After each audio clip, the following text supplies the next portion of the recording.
এই যে 50 লাখ বেড়েছে, এটাও ভাঙড়ের মানুষের ক্রেডিট। 294টা বিধায়কের 50 লাখ করে 5 বছরের কাজের ক্ষেত্রে বেড়েছে, এটা ভাঙড়ের বিধায়ক নওশাদ সিদ্দিকী বিধানসভায় আওয়াজ তোলার জন্য হয়েছে। একাধিক বিষয় হয়েছে, বললে সারা রাত পার হয়ে যাবে। যা আমি আওয়াজ তুলেছি অনেক পুরনো হয়েছে, অনেক হয়নি। যাক, এবার আসা যাক। এখন আমি এই 17তম বিধানসভাতে, এটা 17তম বিধানসভায় আমরা 3,30,00,000 টাকার কাজ করতে পারবো। এই 3,30,00,000 টাকার 30 পয়সা কিন্তু আমি হাতে পাবো না। এর প্রচুর বড় গেড়াকল আছে। কি হবে আমি বলে দেবো, ওই মন্দিরের ওখানে কাছে একটা লাইট দরকার, ওই ঈদগার ওখানে একটা লাইট দরকার, ওখানে একটা কল দরকার, ওই ICDS স্কুলের ওখানে বাচ্চারা যায়, ওদের পানীয় জলের সমস্যা, একটা কল দরকার। এগুলো বলবো কাকে? ডিস্ট্রিক্ট প্ল্যানিং অফিসারকে বলবো, আর ডিস্ট্রিক্ট ম্যাজিস্ট্রেটকে দিয়ে তারা এটা নেবে। তারপরে কনসার্ন ডিপার্টমেন্টে যাবে, যাওয়ার পরে আপনার কোন কোন এজেন্সিকে দিয়ে করাবো সেটা হবে। তারপরে ওই কি বলে টেন্ডার হবে, কাজ হবে, দীর্ঘ প্রসেস। আমি প্রথমে চেয়েছিলাম ভাঙড় 1 নম্বর ব্লক 2 নম্বর ব্লককে কাজটা করাবো, কাজও দিয়েছিলাম। অল্প কাজ করেছে, কোয়ালিটি একদম ধ্বংস করে দিয়েছে, মানে ঝেড়েছে ওখান থেকে। আর বাকিটা আমাদের ঢিলে করিয়েছে। বাধ্য হয়ে মমতা ব্যানার্জির কাছে গিয়েছিলাম, আপনারা দেখেছিলেন না? তারপরে কিছু কাজ ছেড়েছে। এবার আসা যাক, আমি অনেক আগে ঘোষণা দিয়েছিলাম, মাথা তুলে কথা বলেছি, মাথা তুলে প্রমাণ করে দেবো। কি বলেছিলাম? 3,30,00,000 টাকার মধ্যে সরকার যদি 1 কোটি টাকা কাজ করার সুযোগ দেয়, এটা মানবেন না যে আর 2,30,00,000 টাকার কাজ নওশাদ করতে পারলো না। কিন্তু এটা মনে করবেন যে সরকার করতে দেয়নি, কারণ বৈধ কাজ MLA হিসাবে অন্যরা কতটা পারছে না পারছে বড় কথা নয়, নওশাদ সিদ্দিকী সবটাই পারবে। ভাঙড় সেই পথ দেখিয়েছে। এবার আসা যাক, আমি 3,30,00,000 টাকার টোটাল কাজের কি কি প্রস্তাব দিয়েছি, কেউ চাইলে আমার কাছ থেকে নিতে পারে, আমার হাতে আছে। 1 নম্বর, সবটা আমি দেবো, পাবলিক ডোমিনে করবে, এটা আমার হাতে আছে। এটা টোটাল 3,30,00,000 টাকার কোথায় কোথায় আমি কাজ কি কি করতে চাইবো সেটা জমা করেছিলাম। এবার আসা যাক, আমি 3,30,00,000 টাকার যে কাজ জমা করেছিলাম, সেখানে আমাকে ডিলে করিয়ে করিয়ে করিয়ে করিয়ে 1,99,09,158 টাকার কাজ করার সুযোগ দিয়েছে। অর্থাৎ টেন্ডারটা ছেড়েছে, ঠিক আছে, থাকলো তাহলে প্রায় 1,30,00,000 টাকা, তাই তো? বাকি থাকলো, নওশাদ সিদ্দিকী বলেছিল 30 লাখ বাকি থাকলে বাড়ি থেকে এনে করে দেবো, আর 3 কোটি বাকি থাকলেও বাড়ি থেকে করে দেবে, ঘোষণা দিয়েছিলাম তো। তাহলে ঘটনার সাথে জবানের সাথে কথার মিল রাখতে হবে কি হবে না?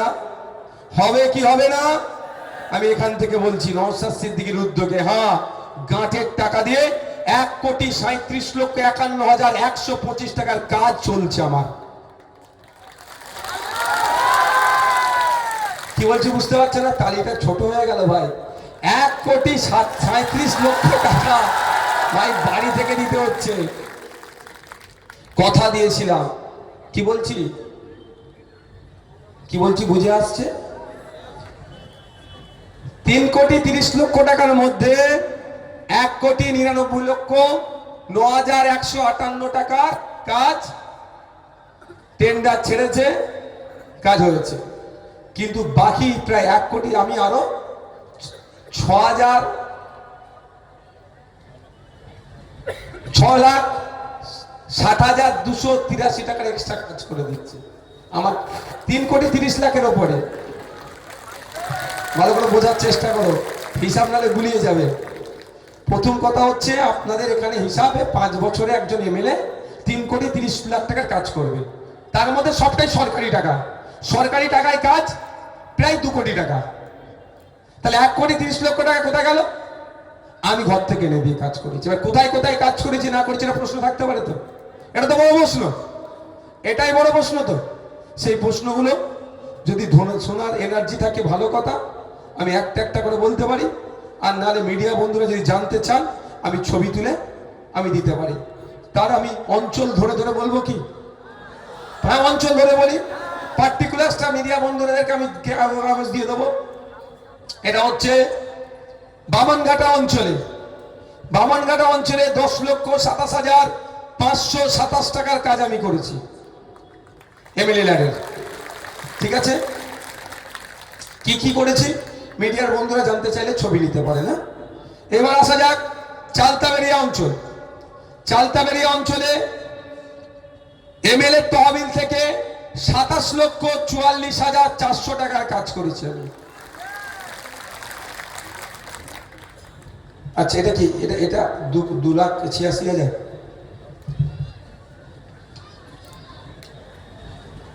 আচ্ছা, আর চালতাবেরিয়া অঞ্চলে আমার যে গ্যাপটা রয়ে গেছে 1,30,00,000 টাকা পূরণ করতে হবে, তো ওর মধ্যে 2,86,800 টাকার আমি কাজ করেছি আমার নিজের টাকা দিয়ে।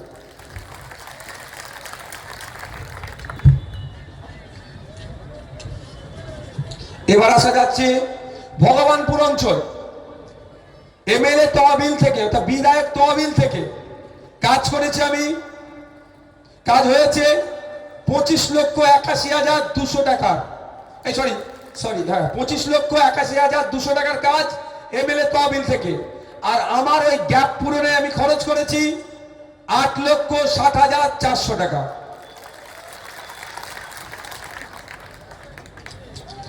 এবার আসি 15 নম্বর অঞ্চল।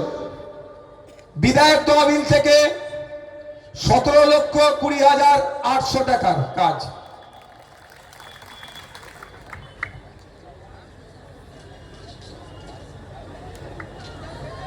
হ্যাঁ, দাঁড়াও না। এবার আসছে ভোগালী 2 নম্বর অঞ্চল। বিধায়ক তহবিল থেকে খরচ হয়েছে 10,10,325 টাকা। যারা এতদিন করে কামিয়ে খাচ্ছিল আমার নামে 4টে পোস্ট করে আজ থেকে গেল তো তাদের। আমি অত মন থেকে খারাপ ছেলে নয় ভাই, তাদেরও আমি করে কামিয়ে খাওয়ার জায়গা ছেড়ে আজকেও যাবো আমি। বুঝতে পারছেন না কি বলছি? আরে 4টে পোস্ট করলে যদি 500 টাকা পাই, একটু 4টে পোস্ট করার জায়গাটা ছাড়তে হবে না তাদেরকে? আমি তাদেরকেও সুযোগ দেবো।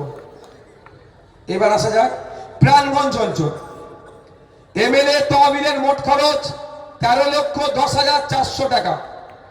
আর আমি আমার উদ্যোগে যে খরচ করেছি 17,20,800 টাকা, মানে এমএলএ দানের থেকে বেশি টাকা। এইবার আসছি আমি ব্যবতা 1 নম্বর অঞ্চল। বিধায়ক তহবিলের মোট খরচ হয়েছে 5,73,600 টাকা। আর আমি আমার উদ্যোগে যেটা হয়েছে 8,60,400 টাকা। ওরা দেখতে পাই না কেন বলুন তো? আমি তো ফিতে কেটে উদ্বোধন করি না, আমি চুপচাপ কাজটা করিয়ে নিয়েছি। কয়েকটা জায়গায় জানতে পেরে একটু ডিস্টার্ব করছে, কাজ সেগুলো চলছে। আচ্ছা, এই পালানো কাগজ পালানো।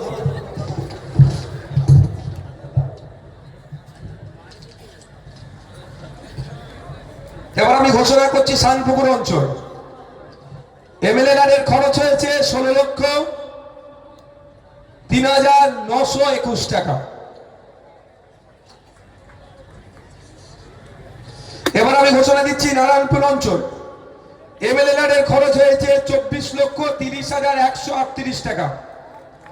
আমি আমার উদ্যোগে ঘাটের টাকা খরচ করেছি 14,34,000 টাকা।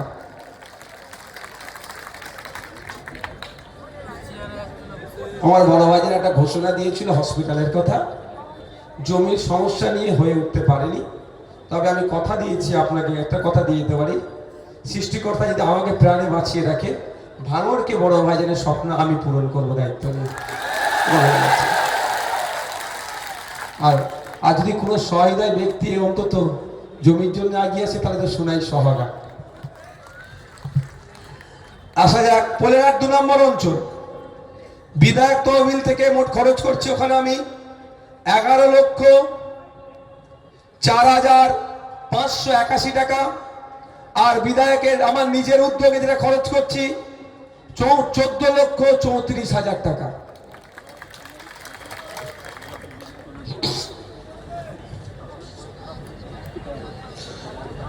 জাগলগাছি অঞ্চল, ভাঙড় 1 নম্বর ব্লক। বিধায়ক তহবিলের মোট খরচ হয়েছে 16,12,800 টাকা। আর আমি আমার উদ্যোগে খরচ করছি ওখানে 22,94,800 টাকা।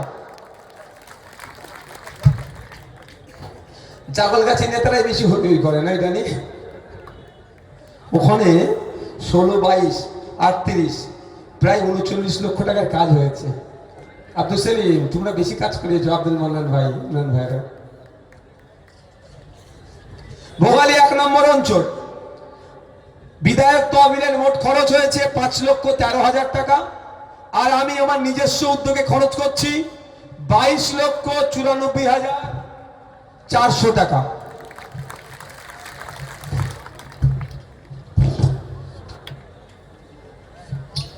একটা অঞ্চল বাকি আছে, বেওতা 2 নম্বর অঞ্চল, বিধায়ক তহবিলের মোট খরচ হয়েছে 16,76,421 টাকা।